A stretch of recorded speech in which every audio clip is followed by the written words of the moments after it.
So hello everyone, कैसे हैं आप सब लोग। आशा करता हूँ आप सब बढ़िया होंगे। मेरा नाम है दिपांशु पाल और आप देख रहे हैं हमारा प्यारा सा यूट्यूब चैनल। तो आज की लेक्चर नंबर 7 में मैं आप सभी का तहे दिल से स्वागत करता हूँ। Welcome welcome welcome to everyone. तो दोस्तों आज हम पढ़ेंगे डिटेल कॉन्सेप्ट ऑफ मियोसिस और उसमें हम मियोसिस 1 कोशिश करेंगे कि मियोसिस 1 का भैया प्रोफेज 1 बहुत लंबा जाएगा क्योंकि प्रोफेज 1 के अंदर सब पार्ट आ जाते हैं, 5 पार्ट आ जाते हैं। लेप्टोटीन, जाइगोटीन है ना, और जाइगोटीन के बाद पैकेटीन भी आता है फिर, और 5 पार्ट आते हैं डाइकाइनेसिस और एक और फेज एक और आता है। ठीक है, तो वो पांचों के पांचों भी मैं कराऊंगा है ना। और फिर तो भाई अगर प्रोफेज में ही आपको थोड़ी सी दिक्कत आएगी मैं उसको दूर कर दूंगा, जो भी प्रोफेज में, क्योंकि प्रोफेज ही नया है बस। बाकी बाइवेलेंट और मतलब सॉरी क्या कहते हैं, मेटाफेज, एनाफेज, टीलोफेज, ये सब आपको ऐसा लगेगा कि ये तो मैंने माइटोसिस में पढ़ा था, बट प्रोफेज आपको थोड़ा सा अलग लगेगा कि ये तो मैंने नहीं पढ़ा था, कि ये तो भाई अलग ही था माइटोसिस का और इसका। हाँ, इसका थोड़ा सा अलग है ना, है ना। डिप्लोटीन, डाइकैरियोनेसिस सब बताऊंगा सब। तो पांचों के पांचों को बता दूंगा मैं। और थैंक यू दोस्तों आप सभी का इतना सपोर्ट करने के लिए, है ना। और देखो दोस्तों, रेड वाले मार्कर की तो इंक मुझे मिली नहीं, तो उन्होंने बोल दिया दुकान वाले अंकल ने कि 2-3 दिन में आ जाएगी, तो मैं ब्लू मार्कर ही ले आया हूँ। ठीक है, तो ब्लू मार्कर से काम चलाएंगे। तो चलिए शुरू करते बिना किसी देरी के, आ जाओ भाई। तो दोस्तों आइए टॉपिक शुरू करते हैं। अब शायद आपको क्लियर विजिबल हो, है ना, डायग्राम। तो मैंने इसको डबल कर दिया है, कोई बात नहीं, चलिए कोई बात नहीं। आशा करता हूँ आपको क्लियर विजिबल होगा अब, है ना। Detail of meiosis, detail of meiosis में देखिए ये कॉन्सेप्ट है इंटरफेस का। इंटरफेस माइटोसिस हो या मियोसिस दोनों में सेम रहता है। Parent cell G1S G2, parent cell G1S G2, पहले पेरेंट सेल क्या होगी, G1 फेज में जाएगी, फिर उसके बाद S फेज में जाएगी, फिर उसके बाद G2 फेज में जाएगी, है ना। अब मैंने यहाँ पे नाम नहीं लिखा क्योंकि मैंने माइटोसिस में एक बार ये पढ़ा दिया है। अब मैं इसका गो थ्रू करवा रहा हूँ, गो थ्रू इंटरफेस, क्योंकि सेम है डिट्टो। इसे लोग स्किप भी कर देते हैं, बट मैं आपको फिर भी बता रहा हूँ ताकि आपके जो सबकॉन्शियस माइंड में है वो रिवाइज भी हो जाए और एक बार दोबारा से प्रोसीजर पता चल जाएगा और उस प्रोसीजर को फिर मियोसिस से कनेक्ट कर पाओगे। ठीक है दोस्त। तो ये पेरेंट सेल थी, पेरेंट सेल में मैंने क्या ले लिए, 4 क्रोमोसोम ले लिए, 4 क्रोमोसोम। इधर भी 4 क्रोमोसोम, इधर भी 4, इधर भी 4। गुरुजी इधर 4 कैसे हो गए, 4 कैसे हो गए। Lecture number 1 cell cycle and cell division. याद करो, क्रोमोसोम नंबर चेंज नहीं होते, क्रोमोसोम की संख्या बराबर ही है, क्योंकि ये भी 4 है, ये भी 4 है, ये भी 4 है। बस इस पे क्रोमेटिड के नंबर डबल हुए हैं, क्रोमेटिड और डीएनए का अमाउंट डबल हुआ है। ठीक है, तो नंबर ऑफ क्रोमोसोम 4 4 4 4, इतना सब क्लियर है। नंबर ऑफ क्रोमेटिड, इधर देखो, एक क्रोमोसोम पे इस पे क्या है, एक क्रोमेटिड, एक क्रोमोसोम पे इस पे क्या है, एक क्रोमेटिड, एक क्रोमोसोम पे इस पे क्या है, एक क्रोमेटिड, एक क्रोमोसोम पे इस पे क्या है, एक क्रोमेटिड। ठीक है, तो एक क्रोमोसोम पे हमने एक क्रोमेटिड मान ली। तो भैया क्रोमोसोम तो इधर भी एक है, बट इधर 2 क्रोमेटिड हो गई, एक ये वाली, एक ये वाली। ध्यान से देखो, एक ये वाली और एक ये वाली। ठीक है मित्र, और इसमें कौन सी हो गई, इसमें हो गई तुम्हारी एक ये वाली और एक हो गई ये वाली। एक ये वाली एक क्रोमेटिड, एक दूसरी एक क्रोमेटिड। तो इसमें क्या हुआ, डबल हो गया। मतलब इसमें देखो ये एस फेज है, इसमें डीएनए का अमाउंट डबल होता है, आपको भी पता है। तो जो क्रोमोसोम नंबर तो सेम रहेंगे बट क्रोमेटिड का नंबर डबल हो जाएगा, और इधर भी क्रोमेटिड का नंबर तो डबल रहेगा जब एक बार डबल हो गया। अब देखिए डीएनए का अमाउंट, इधर 2C मान लिया हमने, इस पेरेंट सेल को मान लिया 2C, ये 2C, इधर डीएनए का अमाउंट डबल हुआ, तो इसको कितना हो जाएगा, जब अमाउंट डबल होगा तो एनर्जी भी डबल होगी ना, तो 4C 4C 4C 4C 4C। तो ये भी 4C हो गया। दोस्तों आशा करता हूँ ये नंबर भी आपको क्लियरली विजिबल हो रहे होंगे। ठीक है, बाकी इस मार्कर से जो लिख रखा है वो तो विजिबल होगा ही होगा डेफिनेटली। तो दोस्तों अब हम बढ़ते हैं मियोसिस 1 की तरफ, और आज हम पढ़ेंगे मियोसिस 1 में प्रोफेज 1, जिसमें लेप्टोटीन, जाइगोटीन, पैकेटीन और डिप्लोटीन और डाइकैरियोनेसिस जो भी है वो सब हम पांचों के पांचों को सीक्वेंस में पढ़ते हैं। आइए दोस्तों, तो आइए दोस्तों, अब हम शुरू करते हैं अपना topic meiosis one. Meiosis one में आपका स्वागत है दोस्तों। बड़ा बड़ा लिखा है, देख लीजिए अपने आंखों के सामने, चमक रहा होगा सब कुछ।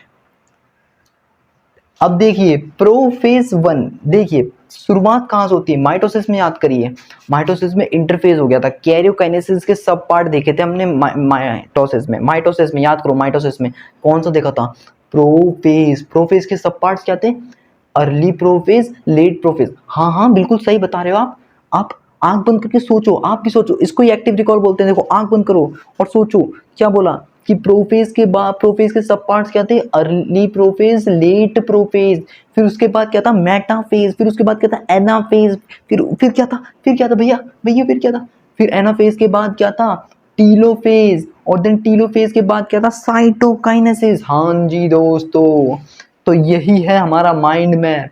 अरे गुरुजी, अब देखिए मियोसिस वन में सिर्फ वन लगा देना, वही सब पार्ट है। बट प्रोफेज के अंदर सब पार्ट यहाँ पे 2 नहीं 5 होते हैं गुरुजी? यस, 5 पार्ट होते हैं। सबसे पहला पार्ट लेप्टोटीन, फिर उसका दूसरा पार्ट जाइगोटीन, तीसरा पार्ट पैकीटीन, चौथा पार्ट डिप्लोटीन, और 5वां पार्ट डाइकाइनेसिस। सॉरी दोस्तों, नाम में मैंने गलती कर दी, डाइकाइनेसिस। ठीक है, काइनेसिस, ठीक है। और फिर उसके बाद होगा मेटाफेज शुरू, जब ये 5 पार्ट खत्म होंगे। जैसे जब ये एक प्रोसीजर डन हो जाएगा, फिर ये आगे बढ़ेगा, फिर दूसरा प्रोसीजर डन हो जाएगा, फिर ये आगे बढ़ेगा, फिर तीसरा प्रोसीजर डन हो जाएगा, फिर ये आगे बढ़ेगा, फिर चौथा प्रोसीजर डन हो जाएगा, फिर आगे बढ़ेगा, फिर 5वां प्रोसीजर डन हो जाएगा, फिर आगे बढ़ेगा। देन फिर शुरुआत होगी मेटाफेज वन की, और फिर वो आ गया। देखो देखो वो आ गया, ओ मेरा दिल गीला उसने गया। देखो देखो वो आ गया, बायोलॉजी का टीचर आ। एनाफेज वन, फिर ये एनाफेज वन आ गया, और फिर ये टीलोफेज वन आ गया। ओके, क्लास का टॉपर आ गया, ठीक है। ओके, मियोसिस वन हो गया कंप्लीट। ओए, मियोसिस वन कंप्लीट नहीं हुआ दोस्तों, मजाक कर रहा था। मियोसिस वन अब शुरू हुआ है। ये मैंने इसका बेसिक ढांचा दे दिया कि हम मियोसिस वन में क्या क्या पढ़ेंगे, ठीक है दोस्तों। इतनी बात समझ में आ गई? अगर समझ में आ गई है तो कमेंट में यस जरूर लिख देना, मैं आपके यस का इंतजार रखूंगा। और ठीक है, अब हम बढ़ते हैं अपने अगले टॉपिक, जिसका नाम क्या है, प्रोफेज वन। और प्रोफेज वन के सब पार्ट्स पढ़ेंगे, फिर देखते हैं कहाँ तक हो पाता है। आइए दोस्तों, तो हम शुरू करते हैं अब अपना टॉपिक, जिसका नाम है प्रोफेज वन, और उसका पार्ट है लेप्टोटीन। तो क्या होता है दोस्तों, दिखाते हैं, आइए। देखो प्रोफेज पार्ट वन में क्या होता है, ये लॉन्ग है भैया, ये सबसे लंबा जाएगा। प्रोफेज वन भाई लंबा है, मतलब इसमें टाइम लगता है, यही टाइम है जो सबसे लंबा है कैरियोकाइनेसिस में। लॉन्ग है, कॉम्प्लेक्स है, compare to prophase of mitosis. देखो लंबा है किसके कंपेयर में, प्रोफेज ऑफ माइटोसिस। माइटोसिस में जो प्रोफेज हुआ था ना, उसमें 2 ही पार्ट थे, अर्ली प्रोफेज और लेट प्रोफेज। उसमें उससे ये और भी ज्यादा बड़ा है, बड़ा टाइम लेगा, है ना। इसमें सबसे पहला पार्ट आता है लेप्टोटीन। और दोस्तों मैंने लेप्टोटीन के लिए, याद रखना दोस्तों, ये अंडरलाइन इसलिए खींच दी, मिक्स ना हो, क्योंकि भाई यहाँ पे मैं इसका डायग्राम बना रहा हूँ, इसका, ठीक है। आपने इंटरफेस देख लिया था, इंटरफेस में मैंने क्या कर लिया था, जो क्रोमोसोम नंबर तो 4 ही रख रखे थे, बट क्रोमेटिड 2 हो गई थी, एक ये, ठीक है, डबल हो गई थी। भैया आपने ये क्रोमोसोम अलग अलग कलर में क्यों बनाए, एक ही जैसे कलर के क्यों नहीं बनाए? क्योंकि एक मैटरनल क्रोमोसोम है और एक पैटर्नल क्रोमोसोम है। काले कलर में जो बनाया वो मैंने मैटरनल क्रोमोसोम बनाई है, ब्लू कलर में जो बनाया मैंने वो पैटर्नल क्रोमोसोम बनाई है। भैया ये मैटरनल और पैटर्नल होती क्या है? मैटरनल मतलब इसे बोलते हैं मम्मी वाली क्रोमोसोम, जो मदर वाली क्रोमोसोम होती है। देखो हमारी बॉडी में जो क्रोमोसोम्स हैं, उसमें से 23 क्रोमोसोम फादर के होते हैं और 23 क्रोमोसोम मम्मी के होते हैं। ये हम सब ह्यूमंस में एक जैसे, क्योंकि हम सब हम सबका जो सेल है, जो हमारी पूरी बॉडी की जो सेल बनी है, वो किससे मिलके बनी है? मम्मी पापा के क्रोमोसोम से ही मिलके बनी है, उनके गैमेट्स फ्यूजन हुए थे, है ना। तो 23 फादर के क्रोमोसोम और 23 क्रोमोसोम मदर के, है ना। तो वो जब क्रोमोसोम पूरी की पूरी बॉडी में, तब जाके हमारे क्रोमोसोम में 46 होता है। कल की वीडियो में मैंने बताया था, फर्टिलाइजेशन के थ्रू वो वापस से रीस्टोर हो जाता है, क्रोमोसोम का नंबर 46 हो जाता है। तो आधे क्रोमोसोम किसके होंगे मेरी बॉडी में? मदर के होंगे, और आधे क्रोमोसोम किसके होंगे? फादर के होंगे। ऐसे ही आपकी बॉडी में आधे क्रोमोसोम मदर के होंगे और आधे क्रोमोसोम फादर के होंगे, एक ही सेल में, है ना, एक ही सेल में। तो हमने एक जो सेल लिए उसमें एक क्रोमोसोम मैटरनल वाला है और एक क्रोमोसोम पैटर्नल वाला है। ये जो ब्लैक कलर से मैंने दिखाया वो मैटरनल क्रोमोसोम है, किसी भी कलर से आप बना सकते हैं, और जो ब्लू कलर से बनाया उसे मैंने बोला पैटर्नल क्रोमोसोम। ये न्यूक्लियर मेम्ब्रेन है, और यहाँ पे आपको छोटा छोटा सा शायद विजिबल ना हो, बट मैंने ये बनाया, देखिए छोटा छोटा सा ना, ये जो बीच में न्यूक्लियर मेम्ब्रेन और सेल के बीच में जो जगह है, मैंने यहाँ पे ये बनाया है, याद रखना है, ये क्या है? सेंट्रियोल। याद करो मित्रों, cell the unit of life मैंने पढ़ाया था, सेंट्रियोल। जिसने नहीं देखा है भाई, देखें देखें, तभी समझ में आएंगी चीजें एक साथ कनेक्ट हैं। पूरी की पूरी बुक 11th 12th की कनेक्ट है, सीरीज बाय सीरीज, एक तरीके से सीक्वेंस मान लो इन्हें, सीक्वेंस। जैसे मूवीज या वेब सीरीज चलती है ना आजकल, तो वेब सीरीज का बहुत ट्रेंड चलता है ना, कि भैया वेब सीरीज चल रही है, episode by episode, episode by episode, फिर सीजन बाय सीजन। तो जैसे सीजन 1 नहीं देखते हो, डायरेक्ट सीजन 4 पे कूद रहे हो, तो कुछ समझ नहीं आएगा, कुछ समझ नहीं आएगा मित्रों। अब मान लीजिए बहुत पुराना एग्जाम्पल लेते हैं, बेन टेनिसन कार्टून का। कोई व्यक्ति बेन 10 क्लासिक के बिना ही बेन 10 एलियन फोर्स पर कूदेगा, उसे कुछ समझ नहीं आएगा, क्या स्टोरी थी, क्या वो था, कुछ समझ नहीं आएगा। इसको ओमनिट्रिक्स कैसे मिली, क्या हुआ क्या नहीं, कुछ समझ नहीं आएगा। और जिसने एलियन फोर्स नहीं देखी, क्लासिक देख लिया और डायरेक्ट अल्टीमेट में कूद गया, कुछ समझ नहीं आएगा उसमें। तो बस वैसे ही से मान लो, आपने एक लेक्चर नहीं देखा, अगले लेक्चर पे कूद गए तो भी समझ नहीं आएगा। आपने एक चैप्टर स्किप किया, अगले चैप्टर पे कूद गए तो समझ नहीं आएगा, क्योंकि सारे चैप्टर एक दूसरे से लिंक हैं 11th 12th के, ठीक है। और जो 12th में उनकी 11th भी ठीक ठाक होनी चाहिए, तभी उनके कॉन्सेप्ट क्लियर होते हैं। तभी तो 12th आसान है, बट 11th के कॉन्सेप्ट पढ़े हुए होंगे तो ही 12th आसान लगती भी है फिर, ठीक है। तो एम से क्या होता है? मैटरनल क्रोमोसोम, और ये न्यूक्लियर मेम्ब्रेन, और ये ब्लू कलर से जो मैंने बनाया पैटर्नल क्रोमोसोम, और ये न्यूक्लियस, और ये सेंट्रियोल है, ठीक है। अब लेप्टोटीन में क्या होता है? कॉम्पैक्शन कंडेंसेशन ऑफ क्रोमोसोम्स अकर, मतलब इस फेज में ये क्रोमेटिन दिख रहे हैं भैया, इतने लंबे लंबे जो दिखते हैं वो खुले खुले इतने लंबे लंबे क्या दिखते हैं? क्रोमेटिन। और जब इन्हें पैक कर लेते हैं, तो क्या दिखते हैं? क्रोमोसोम। तो यहाँ पे क्रोमेटिन धीरे धीरे कंडेंस होने लगा है, मतलब इसको भी हम क्रोमोसोम ही बोलते हैं, but decondensed form of chromosome is called chromatin, तो याद रखिए, जो क्रोमोसोम है जो, वो यहाँ पे क्या होंगे? धीरे धीरे कंडेंस्ड होंगे, मतलब ऐसे धीरे धीरे ना, अभी इनकी ताई लग रही है, ऐसे पहले एक होगा, यहाँ से अब शुरू होंगे कंडेंस्ड होना। अभी शुरू नहीं हुए थे, अब इस क्या शुरू में ही, फिल्म के स्टार्टिंग में ही विलन को मार दिया जाता है क्या? नहीं, लास्ट तक आते आते विलन का डी एंड होता है ना, कोई भी मूवी में, या तो विलन सुधर जाता है या तो उसका, तो धीरे धीरे स्टार्ट होगा, है ना, धीरे धीरे क्लाइमेक्स पे जाएगी मूवी। तो उसी प्रकार से जो क्रोमोसोम है धीरे धीरे कंडेंस्ड होंगे, धीरे धीरे। अब शुरुआत हुई है, अभी मूवी स्टार्ट ही हुई है, ये मूवी का पहला पार्ट या सीन चल रहा है। विजिबल इन लाइट माइक्रोस्कोप, ये लाइट माइक्रोस्कोप में ही दिखेंगे विजिबल। अभी लेप्टोटीन खत्म नहीं हुआ है, अब इसकी आगे की बातें करते हैं। आइए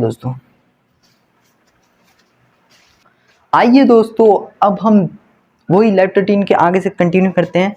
देखो लेप्टोटीन में आपने लिख लिया था ना, मैंने लेप्टोटीन हेडिंग नहीं डाली, आप उसी के नीचे से कंटिन्यू करना। मैंने डायग्राम नहीं मिटाया क्योंकि अभी इसी से समझाना है मुझे, इसलिए मैंने नहीं मिटाया, और ये हेडिंग नहीं मिटाई क्योंकि अभी ये हेडिंग तो चलेगी भाई पूरा, कहाँ तक चलेगी? लास्ट तक चलेगी, वहां तक क्या बोलते हैं उसे, डायकाइनेसिस तक। हाँ, chromatid of one chromosome close to each other. देखो इसमें जो क्रोमेटिड होते हैं एक क्रोमोसोम के क्लोज होते हैं, पास है ना। Centriole start moving towards opposite pole. Centriole क्या होते हैं? जैसे ये सेंट्रियोल होते हैं ना, सेंट्रियोल इधर वाला दिख नहीं रहा होगा तो मैं आपको, भाई यार ये कौन सा मार्कर आ गया, रुक जाइए मित्रों, अभी दिखेगा आपको। सेंट्रियोल स्टार्ट, ये देखिए सेंट्रियोल, ये मैंने थोड़ा सा बड़ा बना रहा हूँ। ये क्या होता है, सेंट्रियोल जो होते हैं ये सेंट्रियोल ये धीरे धीरे क्या करेगा, मूव करके अपोजिट पोल पर आएगा, मतलब यहाँ से घूम के यहाँ पे आएगा, ठीक है, यहाँ पर आएगा। तो सेंट्रियोल क्या करते हैं, स्टार्ट करते हैं मूविंग टुवर्ड्स अपोजिट पोल, ठीक है दोस्तों। अब हम बढ़ते हैं अपने लेप्टोटीन के बाद वाले प्रोसीजर पे, जिसका नाम है जाइगोटीन। आइए दोस्तों, तो अब हम अपना टॉपिक जाइगोटीन, जिसको हम शुरू करते हैं जाइगोटीन को। आइए तो पहले इस डायग्राम को समझिए। गुरुजी क्या बनाया, ये क्या है, अरे क्या कीड़े से बना दिए, अरे भाई ये कीड़े नहीं है, यही तो नंबर दिलाएंगे तुम्हें। अच्छा गुरुजी जरा तो बताना क्या है इसमें ऐसा। देखो ये वही 4 क्रोमोसोम है। हाँ गुरुजी लग तो वही रहे हैं, बट ये बीच में गोले गोले से क्या आ गए, इन्हें सिनेप्टोनीमल कॉम्प्लेक्स बोलते हैं। क्या बोलते हैं, सिनेप्टोनीमल कॉम्प्लेक्स। क्या बोलते हैं, सिनेप्टोनीमल कॉम्प्लेक्स, ठीक है दोस्तों। जब ये मैटरनल वाली, देखो मैंने ब्लैक कलर से बताया था ये मैटरनल क्रोमोसोम है, ब्लू कलर वाले को पैटर्नल क्रोमोसोम बोला था। जब मैटरनल और पैटर्नल दोनों क्रोमोसोम सिनेप्टोनीमल कॉम्प्लेक्स की वजह से जो बाइंड हो जाती है, मतलब एक साथ जुड़ जाती है, उसे हम बोलते हैं बाईवेलेंट। क्या बोलते हैं, बाईवेलेंट, बाईवेलेंट, बाईवेलेंट। ये एक बाईवेलेंट, ये एक बाईवेलेंट, तो कितने बाईवेलेंट हो गए, 2 बाईवेलेंट। और ये एक क्रोमोसोम है, ये भी देखो होमोलोगस क्रोमोसोम है, ये भी होमोलोगस क्रोमोसोम है। तो इन दो, मतलब देखो ये क्रोमोसोम है, ठीक है, ये भी एक क्रोमोसोम है, तो दोनों क्या है, होमोलोगस क्रोमोसोम है। और ये दोनों की क्या है, सिस्टर क्रोमेटिड है, इन दोनों की अपनी सिस्टर क्रोमेटिड है। सिस्टर मतलब सेम सेम। ये भी नीले कलर की क्रोमेटिड है, एक क्रोमेटिड। भैया एक क्रोमोसोम में क्रोमोसोम का नंबर तो बदला नहीं था इंटरफेस में, एक क्रोमोसोम था। और याद रखना इसकी 2 क्रोमेटिड थी, एक क्रोमेटिड ये वाली, एक क्रोमेटिड ऊपर वाली, इसकी भी एक क्रोमेटिड ये वाली, एक क्रोमेटिड ऊपर वाली। तो इन दोनों की अपनी जो क्रोमेटिड है वो इसकी बहन बहन कहलाएगी ना भाई, एक ही घर में रह रहे हैं, भाई बहन है, ये इसकी एक घर में भाई बहन कहलाएंगे। तो भाई ये तो अपने अपने घर में रह रहे हैं, अभी ये एक दूसरे घर में थोड़ी नहीं रह रहे, तो ये होमोलोगस क्रोमोसोम है दोनों के दोनों, ठीक है। तो मैंने HC से डिनोट करा है होमोलोगस क्रोमोसोम, ठीक है। तो जाइगोटीन में क्या होता है, pair of homologous chromosome. Pair pair pair, जैसे पड़ोसी और पड़ोसी की बॉन्डिंग आपस में अच्छी बन जाती है ना, मतलब खाना पीना इधर उधर आने जाने लगता है कि दीदी लो हमने आज आलू की पकौड़ी बनाई। होता ना ऐसा आंटियों के बीच में कि दीदी लो आज हमने आलू की पकौड़ी बनाई है, बच्चों को खिला देना। और उधर से इधर से जा रहा है, दीदी हमने भी आज कड़ी बनाई, लो ले जाओ इसे। है ना, चाहे अच्छी लगे या ना लगे, खा लेना लो। तो pair of homologous chromosome is called synapses, ठीक है।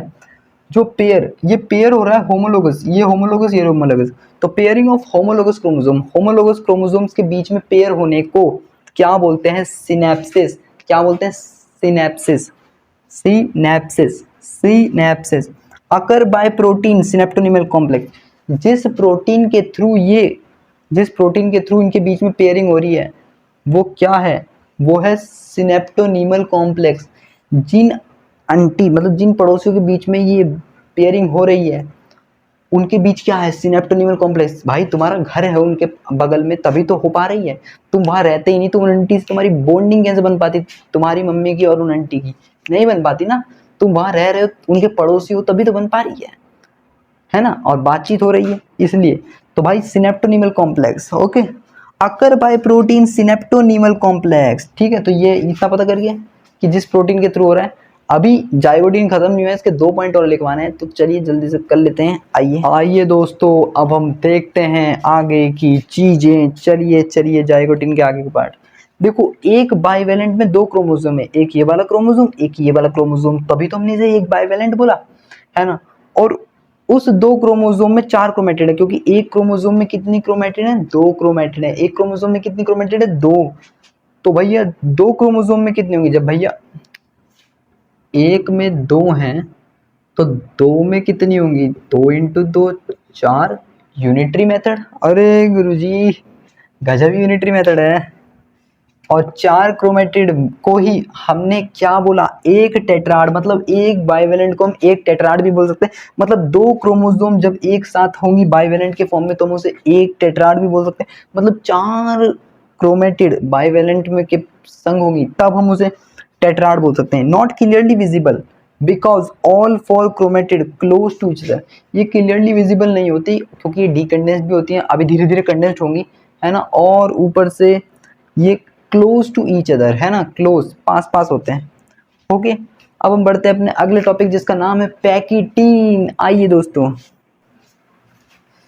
आ जाइए दोस्तों, तो अब हम शुरू करते हैं अपना टॉपिक जिसका नाम है पैकिटीन। पैकिटीन पैकिटीन नाम से समझ में आ रहा है, packeting packeting packaging packaging packeting packeting packaging packaging.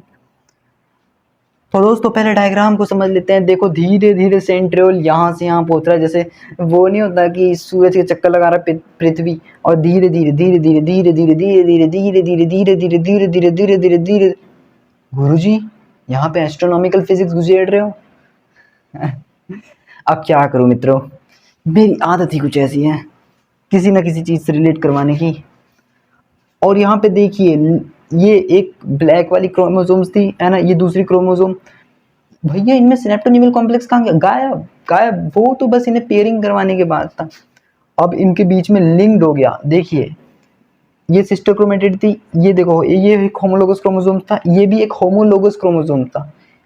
और जब इन दोनों को हमने क्या बोला, देखो यहाँ पे समझना, इन दोनों को बोला सिस्टर क्रोमेटिड। मैंने अभी पिछले में भी बताया था जाइगोटीन में, इन दोनों को हमने क्या बोला, कॉमा लगा दिया, मतलब डबल कॉमा लगाया, मतलब यही सिस्टर क्रोमेटिड, है ना। नॉन सिस्टर क्रोमेटिड किसे बोला, एक ये ब्लैक वाली का एक क्रोमेटिड और एक ब्लू वाली के क्रोमेटिड को हम बोला नॉन सिस्टर क्रोमेटिड। और इनके बीच में लिंक्ड हुआ, लिंक होने के बाद ये पता कैसे बनेंगे, कुछ ऐसे ऐसे, एक ब्लू इधर चला जाएगा एक ब्लैक। गुरुजी इतना पक्का रिश्ता कर लिया इन्होंने। हाँ जी, exchange of DNA of non sister chromatid, जब डीएनए का एक्सचेंज हो जाए नॉन सिस्टर क्रोमेटिड में बिटवीन होमोलोगस क्रोमोसोम, देखो बिटवीन B/W शॉर्ट फॉर्म में लिखा है मैंने बिटवीन, और HC का मैंने जाइगोटीन में बताया था homologous chromosomes. Crossing over recombination, देखो क्रॉसिंग, क्रॉसिंग मतलब ऐसे क्रॉस करना, क्रॉस क्रॉस क्रॉस, ऐसे ऐसे, तुम पा क्रॉसिंग ओवर। रिकॉम्बिनेंट, रिकॉम्बिनेंट आप अच्छे से पढ़ेंगे क्लास 12th में बायोटेक में, बायोटेक। लीड्स टू वेरिएशन, इसी के थ्रू तो वेरिएशन आते हैं, किसके थ्रू, देखो एक्सचेंज हो रहा है डीएनए का non sister chromatid between homologous chromosome, crossing over हो रहा है किनके बीच में, नॉन सिस्टर क्रोमेटिड के बीच में, जिसके कारण रिकॉम्बिनेंट आएंगे और इसी के कारण वेरिएशंस भी आती हैं। और यहाँ पे क्या हो जाता है, डिसोल्यूशन ऑफ सिनेप्टोनीमल कॉम्प्लेक्स, मतलब सिनेप्टोनीमल कॉम्प्लेक्स गायब हो जाता है, ठीक है। और अभी लिखवाता हूँ, उनको भी लिखवाता हूँ। चलिए उन्हीं को लिखवा के फिर समझाते हैं, आइए। तो आइए दोस्तों देखते हैं पैकेटिन के बारे में। आइए चलिए, रिकॉम्बिनेशन नोड्यूल किसे कहते हैं, वे जगह जहां पे क्या होता है, क्रॉसिंग ओवर, ये जगह जहां पे क्रॉसिंग ओवर हो रहा है इसको हम बोलेंगे क्या बोलेंगे, इसे recombination nodule, site where crossing over occur. देखो ये जगह जहां पे क्रॉसिंग ओवर हो रहा है इसे क्या बोलेंगे, रिकॉम्बिनेशन नोड्यूल, ठीक है। एंजाइम, एंजाइम कौन सा लगता है, रिकॉम्बिनेज। भाई रिकॉम्बिनेंट करवाने के लिए रिकॉम्बिनेंस एंजाइम तो लगेगा ना। ऑल 4 क्रोमेटिड सेपरेटेड सो टेट्राड क्लियरली विजिबल, चारों क्रोमेटिड सेपरेटेड हो जाती हैं जिसके कारण ये टेट्राड, सो टेट्राड क्लियरली विजिबल, जिसके कारण हमें टेट्राड क्लियरली विजिबल दिखने लगता है। चारों क्रोमेटिड, एक क्रोमोसोम में 2 क्रोमेटिड, 2 क्रोमोसोम में 4 क्रोमेटिड, तो चारों क्रोमेटिड सेपरेटेड हो जाती है जिसके कारण क्लियरली विजिबल दिखने लगता है कौन, टेट्राड। दोस्तों इसमें सिनेप्टोनीमल कॉम्प्लेक्स ज़्यादा नहीं है, बट उसका काम इतना होता है कि सिनेप्टोनीमल कॉम्प्लेक्स क्या करवाता है, क्या कराता है, crossing over, achieve crossing over, जिसके कारण उसका काम खत्म हो जाता है। बट वो जाता कहाँ पे, गायब कहाँ से होता है, वो डिप्लोटीन में जाके गायब हो जाता है पूरे तरीके से, ठीक है। तो बस मैं एक पॉइंट और लिखवाऊंगा जिसका नाम है सिनेप्टोनीमल कॉम्प्लेक्स, क्या होता है पैकेटिन में उसका रोल। आइए आ जाइए दोस्तों, अब हम देखते हैं अपना टॉपिक क्या, सिनेप्टोनीमल कॉम्प्लेक्स, जो कि क्या करता है, टू अचीव क्रॉसिंग ओवर, ठीक है, मैंने बता दिया था ये क्रॉसिंग ओवर करता है, बस मैं लिखवा देता हूँ भैया, कभी कोई कहे कि भैया लिखवाया नहीं आपने, तो लिखवा दिया क्या करता है, क्रॉसिंग ओवर करता है। ओके दोस्तों, तो आज के लिए इतना ही रखते हैं। जिसने वीडियो को लाइक नहीं करा है, चैनल मतलब वीडियो को लाइक करें, चैनल को सब्सक्राइब नहीं करा है सब्सक्राइब करें, बेल नोटिफिकेशन का बटन दबा लें ताकि अगले लेक्चर की नोटिफिकेशन आप तक पहुंच जाए। ठीक है दोस्तों, और टेलीग्राम चैनल और व्हाट्सएप चैनल, वो सब की लिंक आपको डिस्क्रिप्शन और कमेंट बॉक्स में पिन मिल जाएगी, है ना। और थैंक यू दोस्तों सपोर्ट करने के लिए और अपना प्यार देने के लिए। तो मिलते हैं अगले लेक्चर में, तब तक के लिए ओके बाय, टेक केयर, अपना ध्यान रखें। Thank you so much.